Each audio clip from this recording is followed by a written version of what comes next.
Jodak ma Jomvu kaachiel kod derepe matiyo gi apaya ma Jomvu koro ywak ne piny owacho mondo mi okaw okang' mapiyo mar neno ni gedo mar apaya no rumo. Giywak ni gedo mar apaya no osechung' e thuolo malach bang' moko kuom kembe tamore dare geng apaya mar chiwo thuolo ne gedo no. Gikoni buru tanda woya mawuok e apaya no sani rocho ni mar gitimo e alwora no, ka bende gikoni moko kuom gibende gamo tuoche kaluwore kod buru. Gidwani jatend koro donje jotelo donje wachno bang' kembe ringo dhi e doho ka gidwani ochulgi eka gichiw thuolo mar gedo no.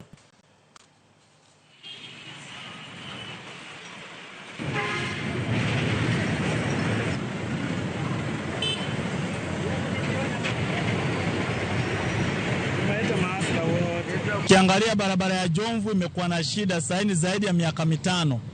Kutoka barabara ianze kujengwa, kuna wale wawekezaji ambao walinyakua sehemu ya barabara ile tunaita road reserve. Wengine walinyakua wakajitengezea title deed ya road reserve, na sasa hivi wanadai wanataka kulipwa kwanza ndio waondoke. Imefanya barabara imesimama, na mkandarasi anasema akona muda mpaka mwezi wa 6 mwaka ujao. Kama watakuwa wameondoka, barabara itabaki vile ilivyo. Watu wanahangaika kwa sababu ya vumbi, matembezi imekuwa shida. Tufungulie hiyo barabara imalizike, ndio sisi wafanyabiashara tupate mahali pazuri pa kufanya biashara yetu. Unaona? Hii biashara saa hii imekuwa chini kwa sababu hatuna hata parking, hatuna mahali tunaweza tukakaa pale. Gari kufika hapa ni balaa kwa sababu barabara ni mbovu, na wewe mgonjwa akibebwa akipelekwa hapo Trees, hali yake huwa si nzuri. Napeleka sana mzigo upande wa Meritini.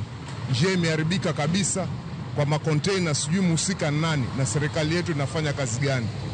Mzigo kufukisha unafukisha muda sio sawa. Maana pia ule mzigo umebeba unataka makini, barabara iwe smart.